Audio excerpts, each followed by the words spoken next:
Hola amigos y amigas de Polimateando, mi nombre es Bruno Segura, ¿cómo están? Y pues el día de hoy estoy muy contento porque nos encontramos en la FILU 2022, que es la Feria Internacional del Libro Universitario, aquí en Jalapa, que por fin volvemos a lo presencial. Y el día de hoy me encuentro acompañado por tres grandes personas que el día de hoy tendré el honor de platicar con ellas y pues las iré presentando. El primero de ellos, Adolfo Córdoba, a quien seguramente muchos de ustedes han de conocer, a nuestro querido Emanuel Rodríguez, quien es encargado también de la traducción del libro del que vamos a platicar el día de hoy, y también con Noemí, que nos va a platicar un poco también sobre esta lengua y su experiencia con las historias, porque por cierto, ella también le gustaría ser escritora, al igual que por cierto, a mí también me gustaría ser escritora.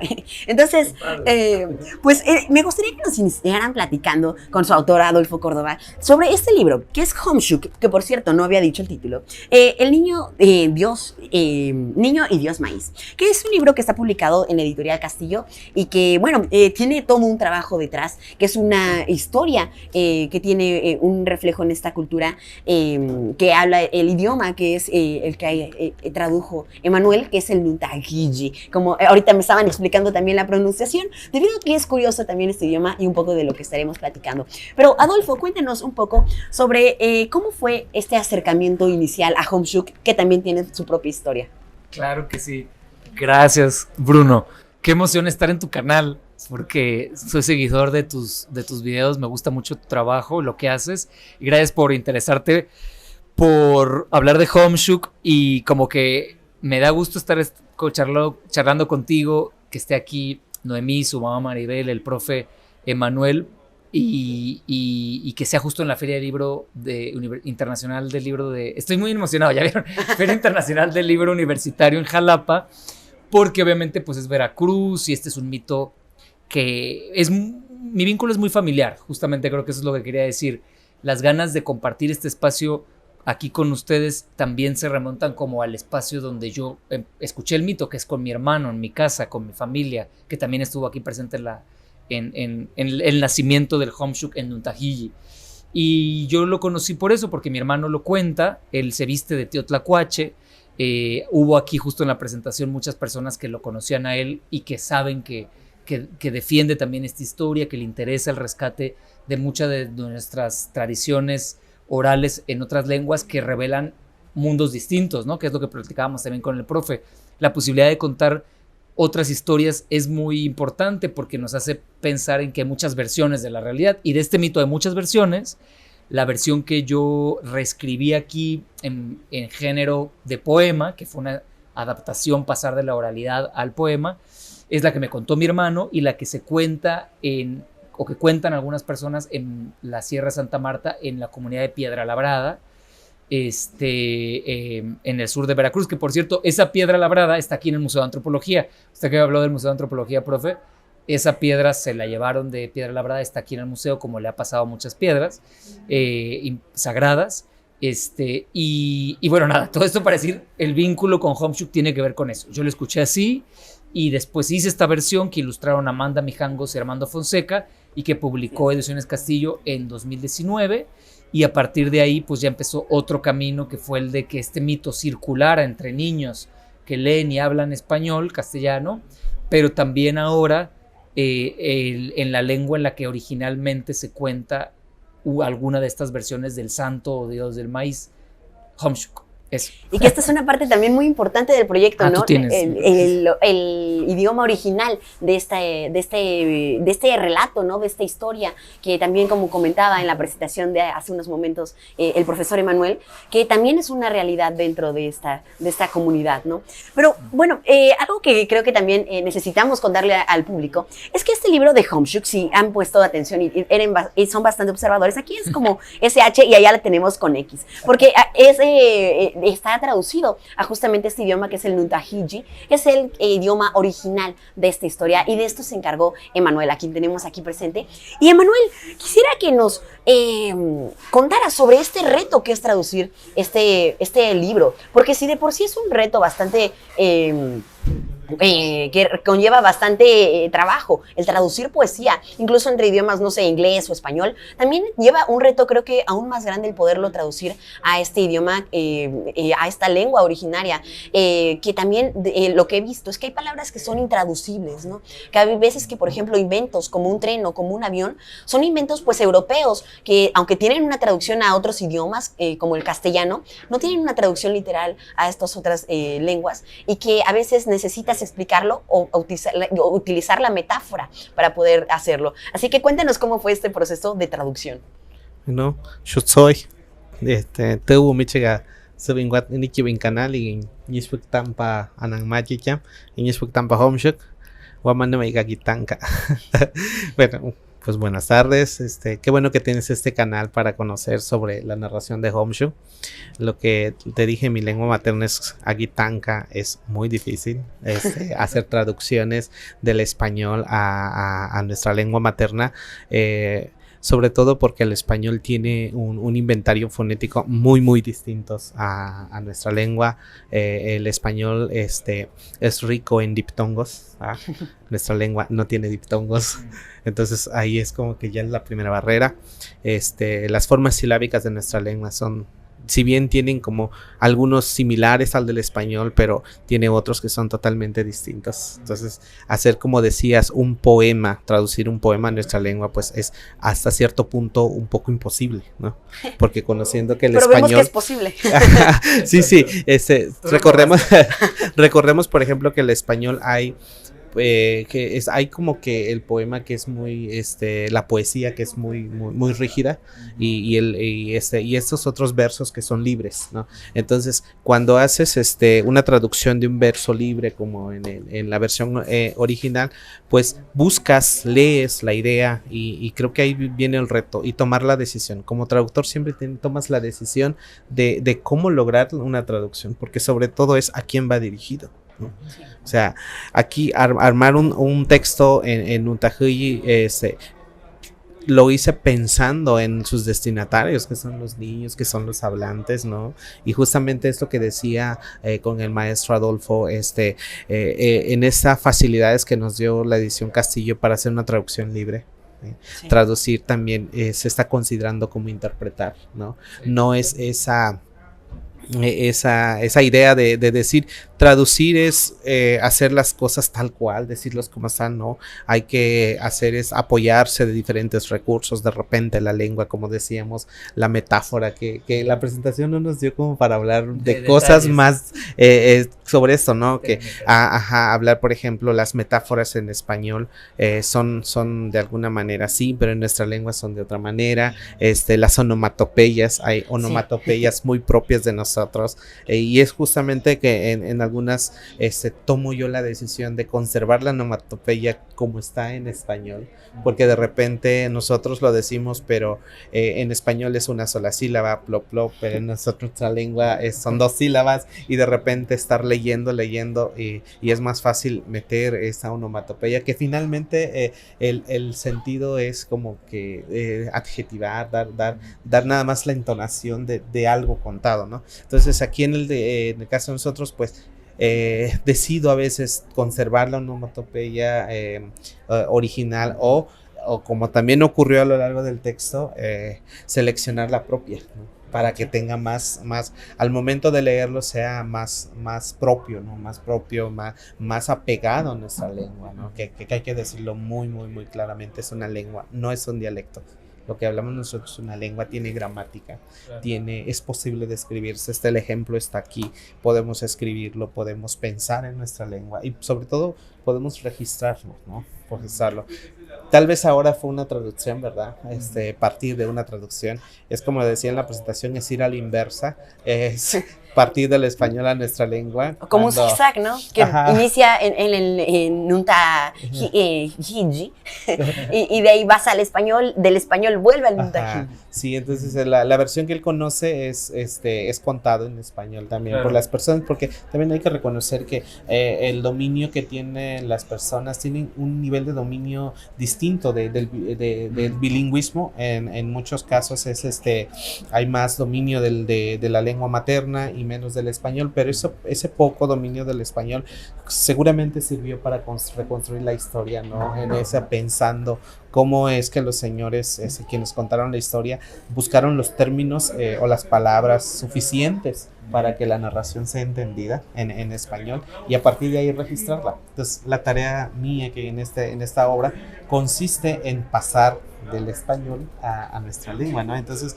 ir pensando y tomando decisiones al decir, bueno, este orden de ideas, esta frase aquí escrita se entiende mejor de esta manera, tal vez cambiar verbos, sí, eso es muy importante. De repente esa diversidad de palabras, el español está lleno de sinónimos, ¿no? Cierto. Y hay verbos en el que quieren ser más específicos, pero si uno le pone atención quieres decir lo mismo. Entonces en nuestra lengua también hay verbos muy genéricos. Entonces tomar todo ese tipo de decisiones pues es como ir pensando qué es lo que más nos hace, qué es lo que más conserva para tener la pertinencia, ¿no? Y sobre todo cuando los niños que lo leen, pues dicen, así lo entiendo, ¿no? Sí, y justo lo que yo le decía ahí a la salida de la presentación, yo traducía una parte, un capítulo, y luego me sentaba yo con mi madre, con mis tíos, nos sentábamos, o sea, ahora les leo. Si ya se entiende, se cumple el proceso. Sí se cumple, porque de repente cuando escribes, traduces, crees que ya quedó, y de repente lo dejas un momento y lo dejas de leer. Todo traductor hace eso, dejar un rato ahí el texto, ¿no? Porque de repente estás traduciendo y pareciera que te memorizas todas las frases. Lo dejamos un rato, entonces después de que lo dejamos un rato ya lo volvemos a releer y ya no se entiende. O lo entiendes de manera distinta. Lo entendemos de manera distinta porque recordemos que nuestra lengua no está normada, hay recursos lingüísticos que no existen en nuestra lengua, necesitamos generarlo. Justamente lo que decías, hay cosas inventadas en el mundo occidental que no la podemos decir en nuestra lengua, y entonces hay como esta lógica de decir, bueno, lo quiero contar conservando las palabras que tenemos. El número de palabras en nuestra lengua no es muy amplio, ¿no? Pero también está esta lógica de que las palabras se crean, ¿sí? Se crean, tienen las formas, todas las lenguas, nuestra lengua tiene como esta de cómo crear una palabra. Nosotros tenemos palabras que se originan de verbos mediante un sufijo, un afijo. Son cosas muy técnicas ya, ¿no? Pero creo que es lo que deberían de conocerse para lograr esto lo que decías, cómo decir tren, cómo decir avión, ¿no? Sí. Y ahí entramos al mundo de lo que son los neologismos, las nuevas palabras que se van creando. Lo que no existe en la lengua hay que crearlos a partir de la lengua, pero también, como ven en esta parte, en lo que lee Noemí, decíamos y color, ¿no? Porque creo que a veces conservar la palabra es muy importante. Finalmente, ninguna lengua en el mundo es pura. Claro. Todas tienen, va mezclándose, claro. Todas tienen palabras, ¿no? También usamos de otros idiomas. Al igual que las culturas, ¿no? Que creo que también es un tema muy importante, la mezcla de culturas, ¿no? Y que también vemos reflejada en este texto de Honshuk. Claro, entonces, en ese orden de ideas, pues también es posible ocupar palabras del español para darle sentido, pertinencia y unidad al texto y sobre todo a la narración, y no perder como este hilo de decir, bueno, fue construido de esta manera, ¿no? Creo que esto es otra más de las versiones de Honshuk. Esa es otra más, es un nuevo género, es una nueva propuesta muy innovadora, y creo que la dificultad es el reto de traducir a lenguas indígenas. Hay cosas intraducibles, bien lo dices, pero también está esta idea de tomar ese reto, y sobre todo cuando verlo ya realizado, concretado, pues es la satisfacción, sí, de tener ya lograr un documento traducido, y eso muy emocionado. Ojalá en Jalapa que todo el mundo conozca que hay esta Honshuk que allá en la Sierra Santa Marta existe todavía y que nos da identidad, ¿no? Y que hasta lo pueden ver, ¿no? Lo podemos ver, lo podemos oír, incluso cuando tiramos maíz en el río, cuando hay unos granos en el Oír su de llanto. repente pasa el señor con la carga de maíz y cae un granito ahí en la zanja, en el camino, y uno va pasando y se escucha un llanto, es Homshuk, está ahí. Entonces, si alguien pasa caminando, recoge ese grano, entonces deja de llorar. Entonces, eso es algo vivo, Claro. porque existe en realidad. Eso es lo que creo que hay que gritar, lo que esto, Homshuk existe, no es un cuento. Claro. No es un cuento, hay que tener muy claro eso, porque los cuentos son fantasías, ¿no? Los cuentos occidentales tienen estructura, inicio, desarrollo y cierre, y Homeshik nunca termina. Claro, Aquí- sigue vivo y Ese- sigue evolucionando. la misma narración no termina. Claro. Es Está muy abierto. aquí es como acaba cuando llega con la mamá, pero en otras sigue la narración y una historia se entremezcla con otra y de repente aquí los personajes son propios de la narración que el maestro escuchó, pero hay otras donde existen otras narraciones, donde es encerrado en una casa, donde lucha con los rayos, donde se enfrenta con los rayos, lo ponen a prueba, lo meten sobre todo esta parte donde lo meten a la casa del jaguar para que se lo coma el jaguar, y finalmente él domina el jaguar y libera a todos, y a partir de ahí nuestra cosmovisión dice que en el monte viven los jaguares.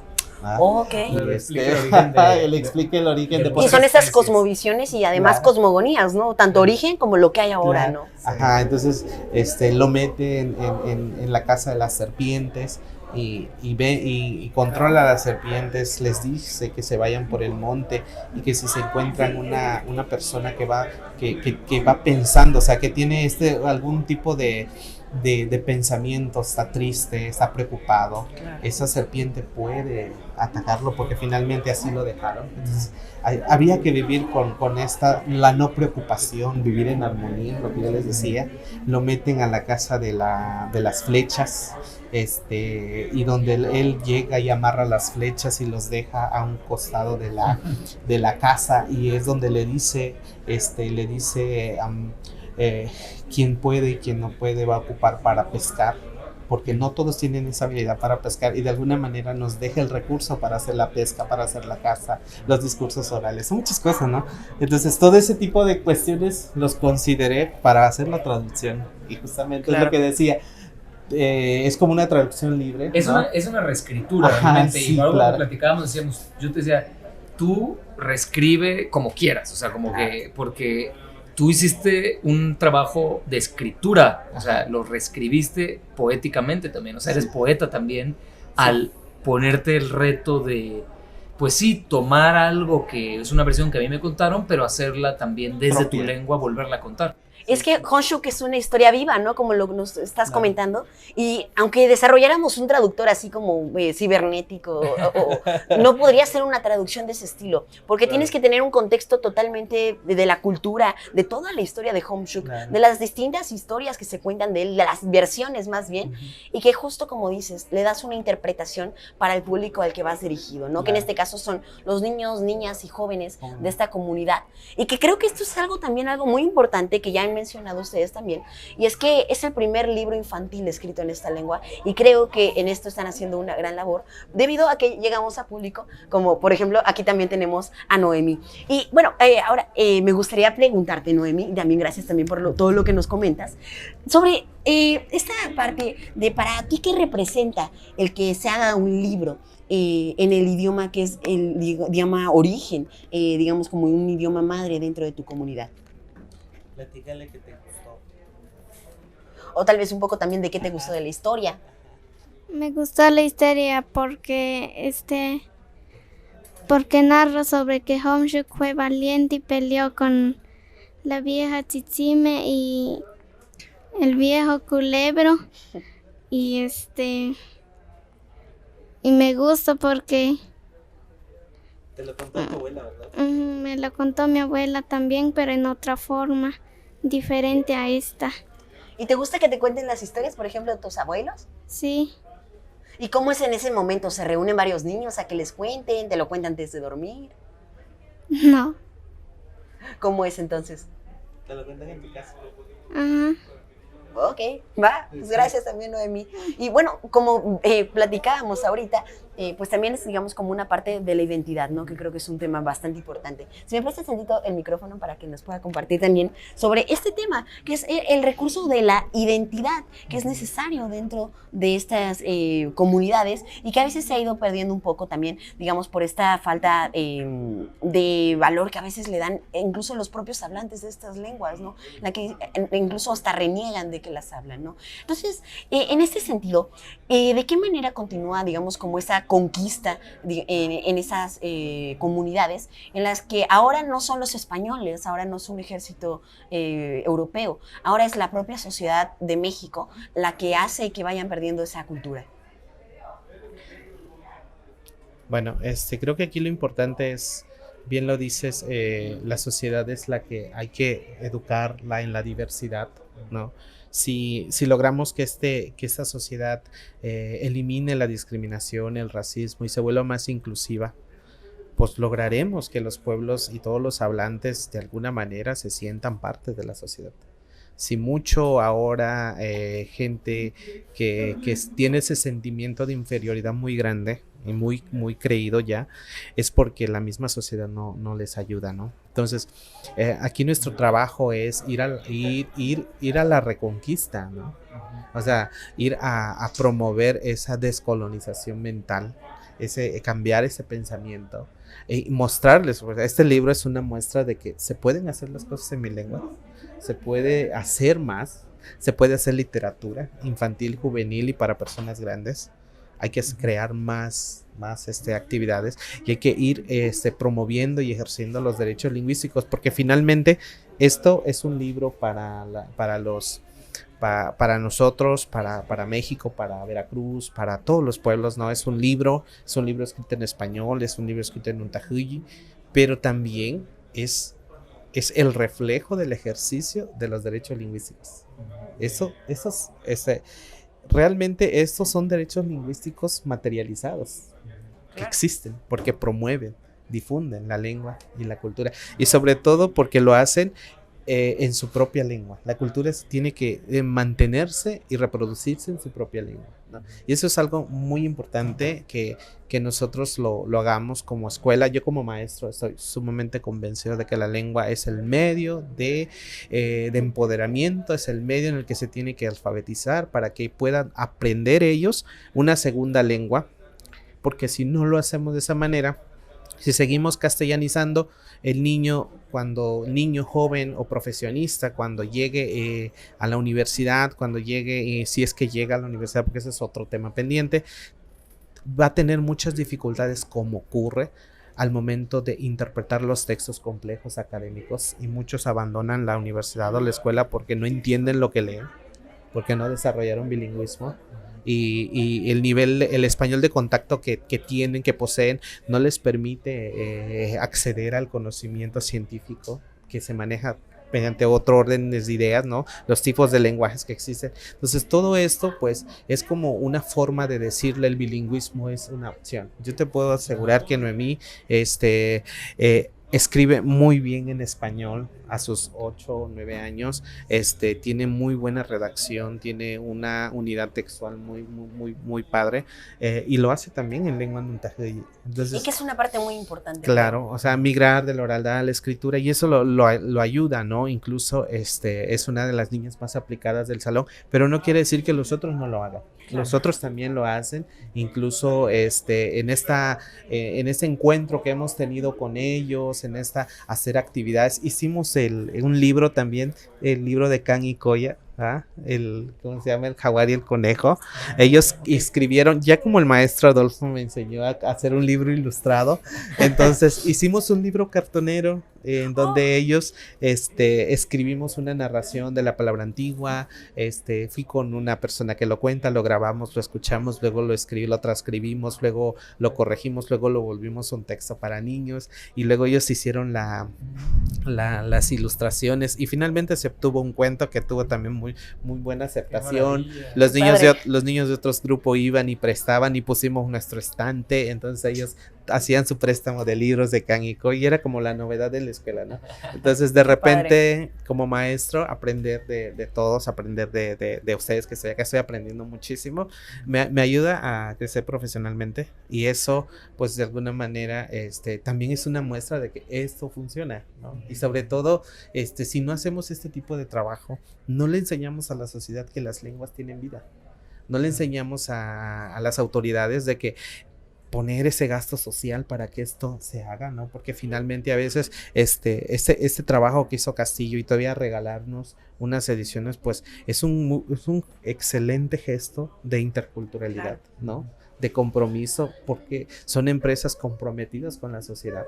Y que a final de cuentas son los derechos también lingüísticos y también derechos culturales de la propia comunidad, y que creo que esto debería de ser cada vez más común, ¿no? Más común, exactamente, porque finalmente nosotros allá en nuestros espacios, pues nuestra región está como ubicado en pobreza y pobreza extrema, ¿no? Entonces, vivimos allá sobreviviendo, ¿no? O sea, llevar literatura, hacer el gasto para construir un libro, ¿no? O decirle a una editorial, edítame un libro, pues como que no es como de las últimas cosas que podemos imaginar, sí. Porque pues primero hay que construir la parte, ¿no? Sobrevivir, la alimentación y todo lo que implica, ¿no? Vivir en un pueblo, ¿no? Donde el desarrollo está muy, muy lento, donde no hay medios de comunicación, donde no hay esto, donde no hay lo otro. Entonces, es como una muestra de que se puede hacer las cosas, ¿no? Que cada quien desde sus trincheras hace algo, pero también es como una exigencia a las autoridades, a todas las instituciones. Aquí no vemos el nivel, sino que todo tiene que aportar un poco, ¿no? Un poco para que esto camine, porque tiene que caminar, ¿no? Está la Ley General de Derechos Lingüísticos que está publicada y que de alguna manera pareciera que las comunidades no conocen esa Ley General de Derechos Lingüísticos y como no las conocen, pues no las saben ejercer y no las saben pedir, ¿no? Entonces sería como esto la importancia. Es un camino.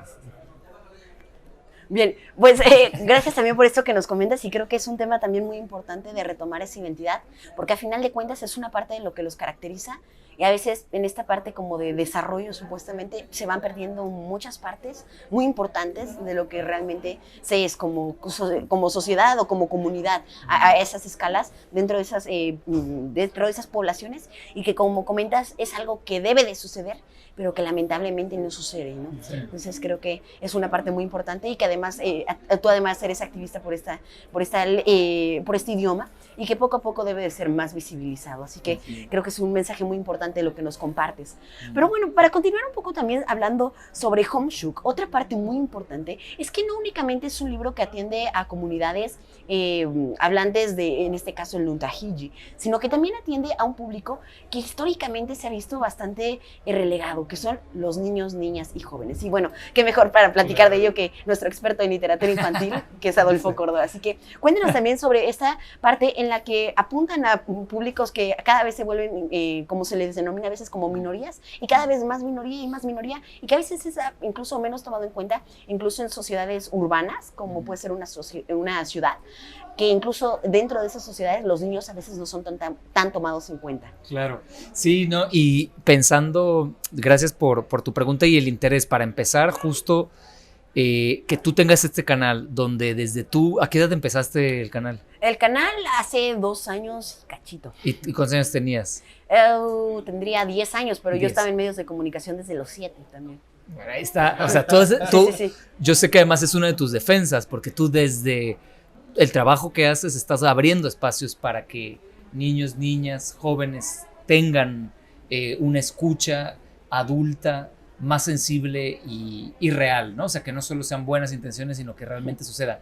Y así como el profe decía que él aprendió como del proceso de edición de un libro, cosas que, como platicábamos en el intercambio por correo, no se acostumbra a hacer en la comunidad en la que, por ejemplo, vive Noemí. Yo también aprendí mucho en este proceso justo de derechos lingüísticos, de la importancia de una lengua como el Nuntahiji, y todo eso tiene que ver con lo mismo que tú estás preguntando en realidad, es decir, los derechos que nos hacen estar en una sociedad más justa son los derechos de las niñas y de los niños. Lo que pasa es que muchas veces históricamente pues han ocupado posiciones periféricas, donde no son ellos y ellas las que tienen una capacidad de tomar decisiones, de ser escuchados y escuchadas, y entonces hacer un cambio en su comunidad. En algún punto podríamos decir que los niños y niñas pareciera que nuestras sociedades no quieren considerarlos sujetos políticos, es decir, sujetos capaces de cambiar el mundo.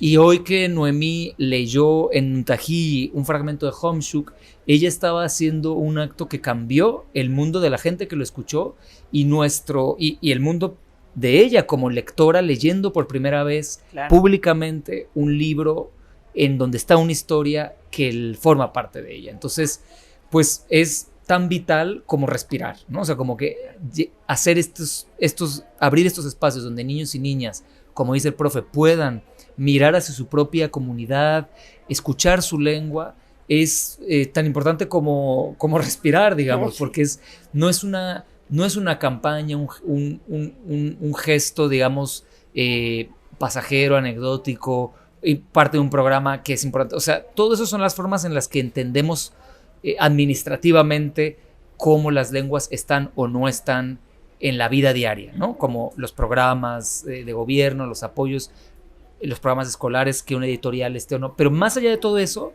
es algo vital, ¿no? Poder hablar en la lengua que escuchaste desde niño, niña, en la que te arrullaron, o sea. Tu lengua madre, ¿no? Tu lengua madre, justo, y que está presente aquí también la mamá de Noemí, es como pensar, pues es reconocernos, es como sentir un abrazo, ¿no? La propia lengua, ahorita ellos están haciendo, tanto Noemí, como Maribel, como el profe Emanuel, están hablando en castellano, que es el idioma que hablamos nosotros, están haciéndonos ese favor también, ¿no? Claro. Como Sí. Pero sí, pero a mí me llama la atención, cada vez que el profe habla en Nuntahiji, noto como Noemí lo escucha con gusto, ¿no? Y también se sonríe cuando nosotros tratamos de decir Nuntahiji, Sí. porque es como sentirse en casa, ¿no? Es como decir, de ahí soy, quiero escuchar. El sentirse tomados en cuenta y que es algo que todos debemos de lograr, ¿no? Exacto, todos queremos ese reconocimiento y damos por sentado que no se escriban o no se publiquen libros en otras lenguas en nuestro país y en particular que no sean libros para niños y niñas tiene que ver con pues un fenómeno más global que es en el que socialmente los niños y niñas se consideran ciudadanos en formación, entonces es decir, no son ciudadanos completos. Y eso es problemático porque claro que lo son, ¿no? O sea, todos estamos en formación. Yo todavía estoy formándome cuando el profe nos enseña cómo se pronuncia y tratamos con la sexta vocal que hay en Nuntahiji de pronunciar bien, estoy formándome. Y Noemí también se está formando en la escuela con lo que el profe le enseña, pero el profe también dijo, yo también estoy aprendiendo cómo editar. Entonces, todos somos personas en formación, pero pareciera a veces en nuestras sociedades que los únicos que se están formando son los niños y niñas. Y al revés, también ellos, así como yo dije, bueno, yo estoy aprendiendo de aquí, yo también al escuchar a Noemí aprendí cómo se pronuncian algunas cosas, escuché como un sonido nuevo para mí y al escuchar su manera de entender Homshuk, estoy aprendiendo también qué es importante para ella. Entonces también de allá para acá los niños y niñas nos enseñan muchas cosas. Entonces ha sido una relación más bien vertical, pero con proyectos como la literatura infantil, que es un proyecto histórico que ya tiene mucho tiempo, y un libro ahora que se suma a esa historia larga de literatura infantil, normalmente de una herencia occidental, pero ahora publicada, escrita, editada en Nuntahiji, pues para mí es un motivo de mucha alegría y siento que es esperanzador y que es un paso adelante en la reivindicación de derechos de la que está hablando el profe. Eso, creo. Bien, va. Pues muchas gracias también por esto que nos comentas y creo que sí es algo muy importante lo que dices, ¿no? En esta parte en la que todos seguimos en una constante formación, ¿no? Incluso hay filósofos como Sócrates que decían, ¿no? Yo solo sé que no sé nada, en esta ignorancia de que siempre estás aprendiendo, siempre te estás formando y cada vez aprendes algo nuevo, ¿no? Creo que es algo importante. Y bueno, querido público, como están viendo, platicamos mucho alrededor de las historias que se forman alrededor de la historia de Homshuk, que seguramente existen muchas historias de la historia y de cómo fue transmitida. Así que Si gustan conocer también la historia de Homshuk precisamente, pues los invito a que también puedan conseguir el libro, que no es necesario que sepan hablar Nuntahinji, lo cual también se los podría recomendar quizá. Pero bueno, lo pueden conseguir también en castellano en la editorial Castillo. Entonces, pues no sé, quizá nos quisieras dar un mensaje final también para ir cerrando esta entrevista, Noemí. ¿Algún mensaje final de lo que le quieras decir a los niños y niñas que nos ven? Que conozcan la historia. Que conozcan la historia de Homshuk, Niño y Dios Maíz, que lo lean y que sepan la historia de Homshuk, que es valiente y que él nunca muere.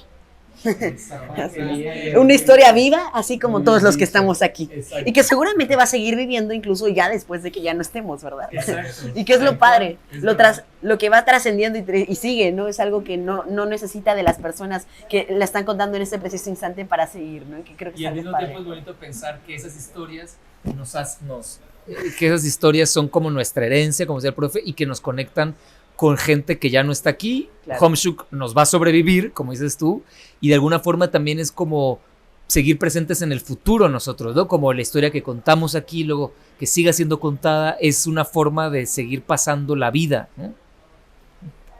Claro. Eso. Y bueno, también un mensaje final que nos quisieras dar, por favor, Emanuel. Conozcan la historia en español, pero tampoco se limiten a conocerla en español. Mucho podemos hacer, aprender una segunda lengua, y qué mejor que una de las 14 lenguas que se hablan en el estado de Veracruz, porque Veracruz tiene 14 lenguas indígenas, desde la zona norte hasta la zona sur.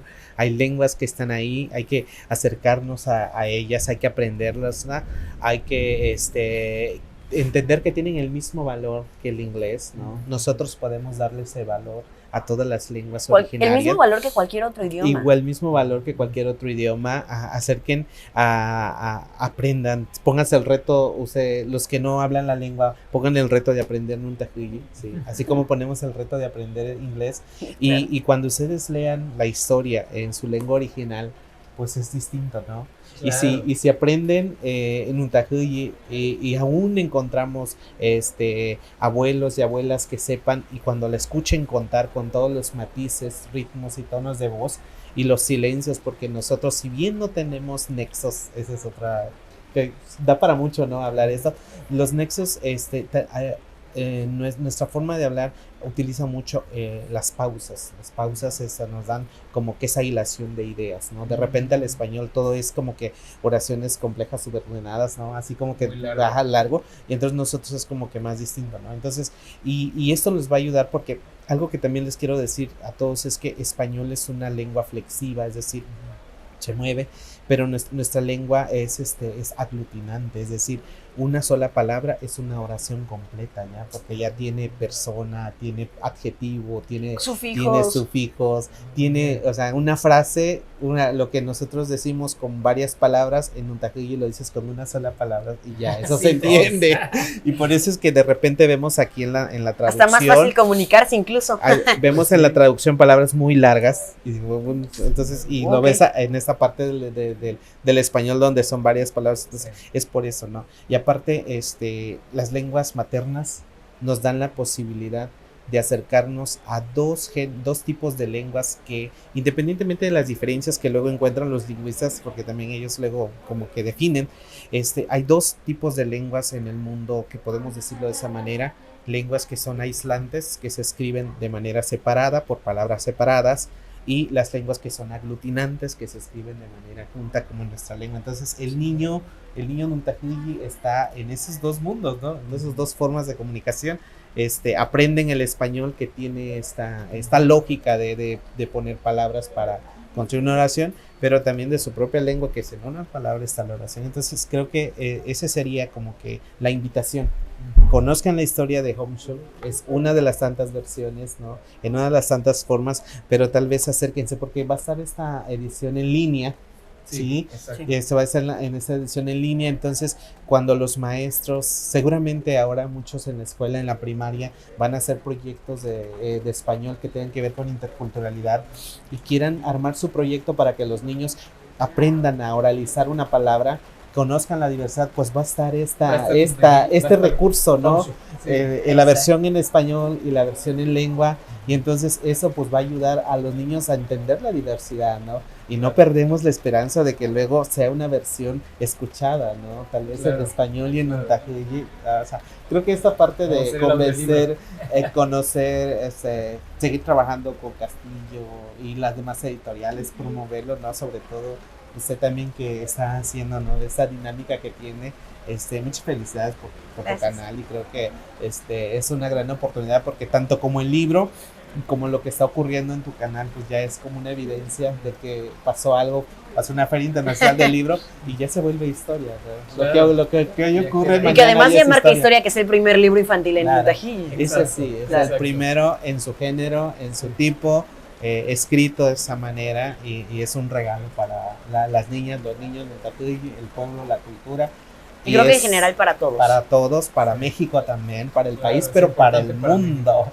También es para el mundo, porque el mundo va a haber otras maneras de escribir una lengua, de las tantas que hay en el mundo. Va a tener un material también al cual hacer caso. Ese sería mejor. Gracias por todo lo que nos comentas. Bueno, pues yo creo que de esta última intervención que haces nos quedamos con esta parte de que es un regalo, ¿no? Y creo que es un regalo en parte. Yo siempre he dicho una frase que es el que tengamos la oportunidad de conocer algo nos permite entenderla. Cuando la entendemos, la valoramos. Y cuando la valoramos, la terminamos cuidando e incluso amando. Así que creo que es parte de el primer eslabón de esa cadenita que puede desencadenar este libro que es Homeshook. Así que muchísimas gracias también por concedernos esta entrevista y también por haber escrito el libro y también trabajado con él para la traducción, y que es una interpretación que creo que, como platicamos en esta entrevista, es todo un arte. Y también muchas gracias a Noemi también por acompañarnos en esta entrevista y pues platicarnos también un poco sobre la interpretación que se le puede dar a este libro desde la perspectiva de una niña como tú. Así que muchas gracias a ustedes tres por platicar con nosotros, y bueno, también por acá la presente mamá de Noemi. Así que ya nos agarró la lluvia. Sí, está creciendo. Le pidió al rayo que mande agua, porque esa también es otra de las terminaciones de que cuando hace mucho calor y el maíz se está secando, le pide al agua y luego llueve para que no mueran y que la siembra se dé. Y para que este proyecto germine y que siga creciendo. Así que esperemos que así suceda. Va. Bien, pues muchas gracias, como ya les comenté, también Noemi. Y pues, querido público, gracias por acompañarnos a lo largo de esta entrevista. Y pues nos seguimos viendo en alguna entrevista, recomendación de libro o algún otro contenido que publiquemos aquí en Polimateando, el despertar de la curiosidad. Nos vemos, hasta la próxima. Adiós.